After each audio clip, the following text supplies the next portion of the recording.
2002년이죠.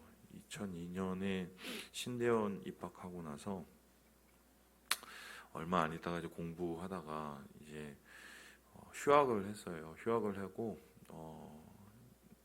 두 가지를 했는데, 첫 번째는 뭐냐면 이제 앨범 준비를 해서 그때 이제 2003년도인가요? 그때 이게 CCM 앨범을 이렇게 예배 앨범을 이렇게 만들어서 냈고, 그리고 두 번째 제가 그 1년 동안 휴학하는 동안에 했던 일이 뭐냐면 이스라엘에 갔어요.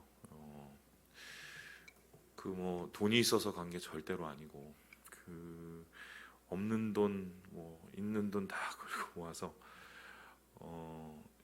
그것도 이제 우즈벡 항공 그 비행기를 타고, 그때 당시엔 제일 싼 비행기였거든요. 그걸 타고 그 예루살렘의 텔아비브에 도착해서 좀 제대로 못 먹고 또 제대로 못 입을 것 같았는데, 어떻게 하나님 은혜로 오랫동안 그 머물면서 거기에 있는 이제 여러 곳을 이렇게 돌아다녔죠. 근데 이제 그 중에서도 제일 관심 있게 지켜본 것 중에 하나가 뭐 여러분도 다 그러시겠지만 예루살렘이었습니다. 예루살렘에 이제 가는데, 그때 조그만 차를 한 대 빌려서 그 차를 이제 타고 올라가는데, 두 가지가 되게 놀라웠어요. 첫 번째는 뭐냐면 생각보다 굉장히 높았어요. 그래서 저희 차가 그렇게 좋은 차가 아니었기 때문에 한참 올라가는 그 길이 좀 힘이 딸릴 수준. 그래서 더운데도 에어컨을 중간에 뭐 이렇게 끄고 갔던 뭐 그런 기억이 나고요. 두 번째로 제가 예루살렘 가서 놀랐던 것 중에 하나가, 저는 예루살렘 그러면은 뭐 유대인들의 도시라든가 아니면 최소한 유대인들의 중심의 도시가 아닐까 생각을 했는데, 이제 갔더니 정말 많은 종류의 민족들이 살고 있더만요. 그래서 첫 번째로 그 예루살렘 성전이 있었던 그곳은 이미 이제 예루살렘 성전은 없고 무슬림들의 이제 이 예배당이죠. 그것이 이제 있고, 그리고 그 주변에는 또 무슬림들이 그곳을 지키는 곳이 있고, 또 반면에 내려오면은 도시 외곽과 신시가지에는 유대인들이 살고 있고, 그리고 또 도시 구시가지의 또 한편에는 기독교인들이 살고 있고, 또 한편에는 또 천주교인들이 살고 있어요. 그러니까 이게 그 작은 도시가 산 위에 있는데, 그 도시에 각양각색의 민족들과 종교인들이 이제 합쳐 있는 그 모습. 왜 이렇게 굳이 이 높은 곳에서 이 많은 이 인종의 사람들이 살게 되었을까를 고민해 본다면, 예루살렘이 가지고 있는 의미가 크기 때문이죠.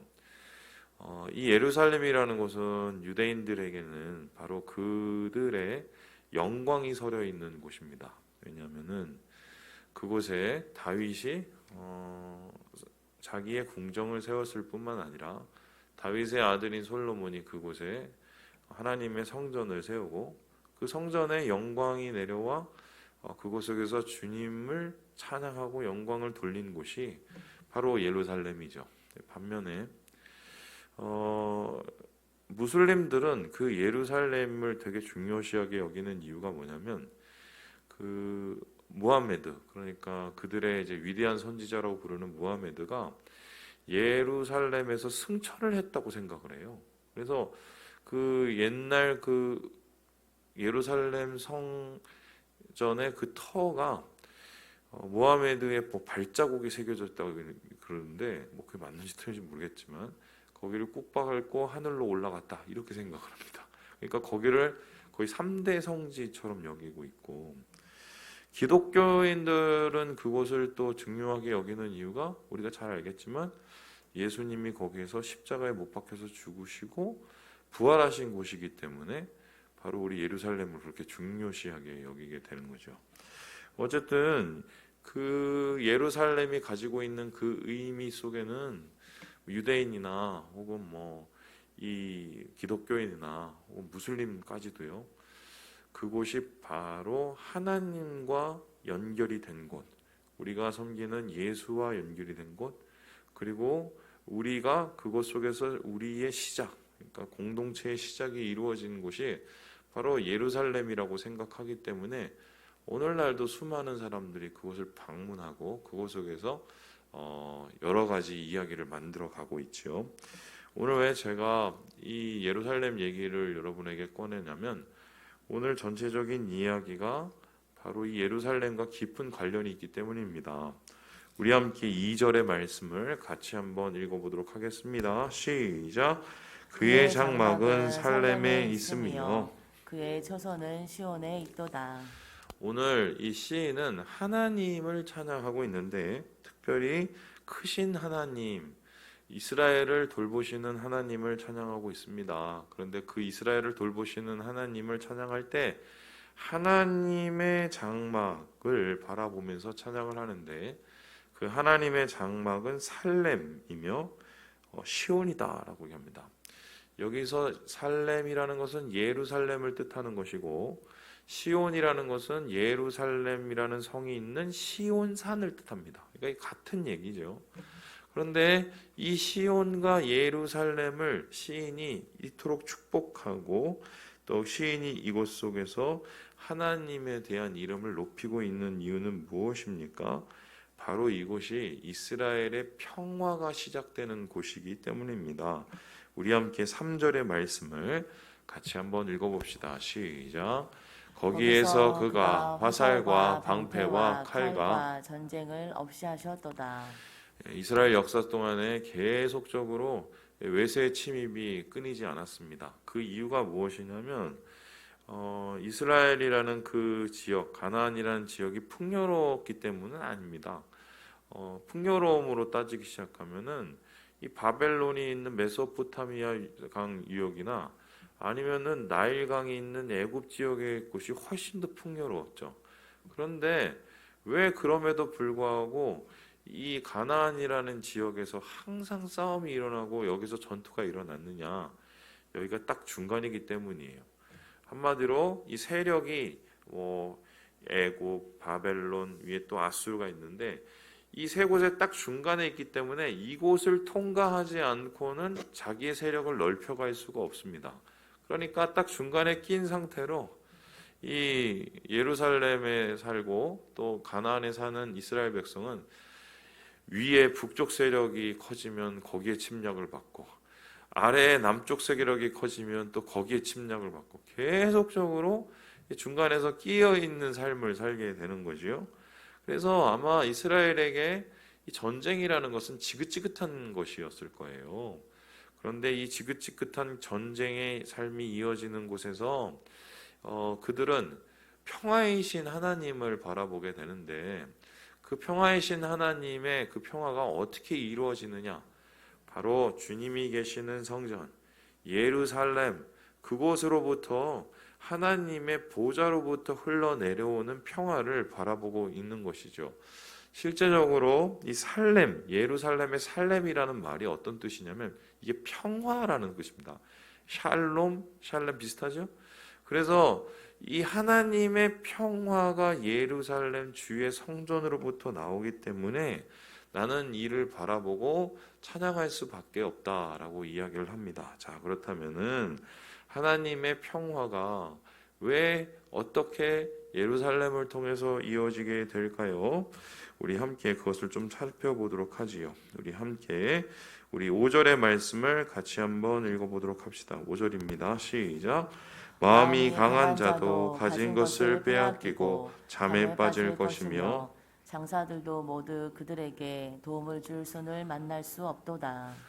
이스라엘의 하나님이신 우리 여호와 하나님께서는 예루살렘에 자기의 장막을 두실 뿐만 아니라 그곳 속에서 이스라엘을 위해서 싸우시는 용사가 되십니다. 그래서 여러분 아시겠지만 아수르의 침입이 있었을 때 사네립이라는 왕이 이 북쪽 이스라엘을 무너뜨리고 남쪽까지 내려오게 되지요. 그때 예루살렘 하나 남고 주위를 다 봉쇄해서 이제 죽을 날만 기다리고 있었을 때입니다. 근데 그것이 어떻게 이겨졌나요?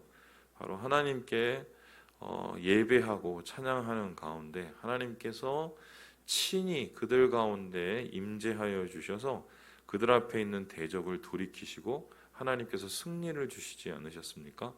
하나님께서 그들을 대신하여서 싸우시는 용사가 되신 것입니다. 그래서 우리 예루살렘의 하나님, 우리 여호와 하나님께서는 우리를 위해서 싸우시는 하나님이시고 강한 자도 장사들도 곧 하나님의 이 칼 앞에서는 다 무너질 수밖에 없다. 우리 하나님은 용사이신 하나님이고 그 용사하신 하나님이 바로 시온의 하나님이라고 이 시인이 우리에게 이야기를 하고 있습니다. 두 번째로 시인이 바라보는 이 예루살렘의 하나님은 어떤 모습일까요? 우리 함께 8절의 말씀을 같이 한번 읽어보도록 하죠. 8절입니다. 시작. 주께서 하늘에서 판결을 선포하심에 땅이 두려워 잠잠하였나니. 하나님께서 예루살렘 성전에 임하실 때 하늘로부터 영광이 임하셨죠. 그리고 그 영광의 구름 가운데 주님께서 불로 임하셨습니다. 그 불, 하나님이 위로부터 내려오는 그 불, 마치 광야에서 이스라엘 백성들이 바라보았던 불기둥과 같은 그 불 속에 주님은 임재하시고 그 불로 이스라엘의 거룩을 지켜 나가셨는데요.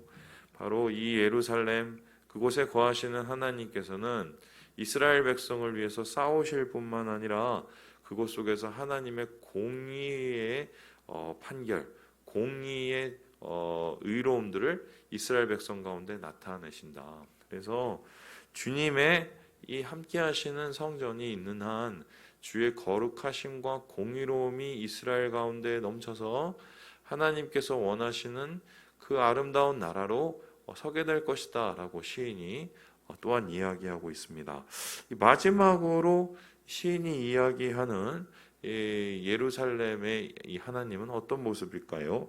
우리 함께 9절의 말씀을 같이 한번 읽어보겠습니다. 9절입니다. 시작. 곧 하나님이 땅의 모든 온유한 자를 구원하시려고 심판하러 일어나신 때로다. 하나님께서 예루살렘에서 평화를 내리시고 그들을 위해서 싸우시며 공의로 그들과 함께 하실 뿐만 아니라 그들을 구원하시는 구원의 하나님으로 서신다는 것을 보게 됩니다. 그래서 그 구원은 온유한 자들에게 미친다. 그럼 이 온유한 자들은 무엇입니까? 땅 속에서 살아가면서 땅에 살아가면서 하나님의 뜻을 기다리고 그 소망을 품고 그 소망을 잃지 않고 하루하루를 버텨가면서 주의 뜻을 이루는 자들, 그 온유한 자가 결국 하나님의 아들들이고 딸들이며 그들을 통해서 하나님께서는 함께 하시고 구원의 손길을 베풀어 주신다. 그래서 이 예루살렘이라는 곳은 하나님의 보호하심과 구원하심이 나타나는 곳이다. 이렇게 시인이 이야기하고 있습니다. 자, 그렇다면은 오늘 이 시를 우리가 읽으면서 오늘 우리의 마음속에 이것을 어떻게 받아들여야 될까요? 여러분 지금 예루살렘에 가면 하나님의 성전도 없고 임재 불길도 없습니다. 그러면 지금 우리에게 우리가 바라보아야 될 이 예루살렘은 어디일까? 시온산은 어디일까? 주님의 성전은 어디일까? 우리는 그것을 분명히 알고 있죠. 예루살렘에서 예수님께서 골고다 언덕에서 돌아가신 후에 예수님께서 제자들에게 나타나셨습니다. 그리고 뭐라고 하셨나요? 나 다음에 올 보혜사 성령을 기다리라고 얘기하셨죠. 그리고 나서 이 제자들이 이 시온산 주위에 있는 작은 다락방에서 같이 기도를 할 때 하늘로부터 불이 내렸어요. 그 불이 바로 오순절의 불이고 그 오순절의 불을 통해서 무엇이 이루어집니까? 교회가 이루어져요. 그래서 그 오순절의 불길이 번진 그 교회가 예루살렘에서 멈추는 것이 아니라 열방 곳곳 온 유대와 사마리아와 땅끝까지 번져가면서 그 교회의 불길이 번져가고 그 교회의 불길 속에서 주님을 예배할 때 바로 그것이 하나님의 임재의 장소요 평화의 장소가 되게 되는 것이죠. 그래서 오늘날 우리가 바라야 될 예루살렘은 바로 교회입니다. 단순히 오늘 여기에 있는 이 성전 이곳이 아니라 예수의 이름으로 함께 모인 주의 사람들의 자리, 온유한 자들의 자리, 주님의 뜻을 바라면서 소망을 잃지 않고 주의 임재를 간절히 사모하는 그 사람들의 그 모임이 바로 교회요. 그 교회를 통해서 주님은 지금 평화를 미쳐주시고 주의 구원을 나타내실 뿐만 아니라 우리를 보호하시고 우리를 위해서 싸우시는 일들을 계속해서 진행해 가시는 거죠. 이렇게 말씀드리면은 아마 이런 질문이 드시는 분이 있을 겁니다. 그런데 왜 목사님 지금 한국 교회는 이렇게 정체되고 그렇게 뭐 하나님이 보호해 주신다 그러는데 왜 이 모양 이 꼴입니까? 교회가 교회답지 않으니까 그런 거죠. 진짜 교회다운 주의 모임은, 주의 공동체는 주의 구원이 나타나고 평화가 나타나고 또한 하나님의 돌보심이 나타나는 곳입니다. 그래서 이러한 돌보심을 통해서 궁극적으로 어떤 일이 일어나느냐, 이렇게 얘기하고 오늘 마치게 됩니다. 우리 11절 읽고 마치도록 하죠. 11절입니다. 시작. 너희는 여호와 너희 하나님께 서원하고 갚으라. 사방에 있는 모든 사람도 마땅히 경외할 이에게 예물을 드릴지로다. 한마디로 교회만 사는 게 아니라 교회가 주변에 있는 사람들에게 영향력을 미쳐서 그들로 하여금 구원의 자리로 오게 하는, 주님이 영광을 받게 하는 그 모습이 바로 오늘 말씀 속에서 결론적으로 나타냅니다. 우리는 교회입니다. 교회가 교회다우면 주의 구원이 나타납니다. 평안이 나타납니다. 주의 돌보심이 나타납니다. 기억하시고 주님의 교회의 은혜를 누리시고 교회로서 세상 가운데 주의 구원을 나타내시는 오늘 하루 되시길 주님의 이름으로 축원합니다.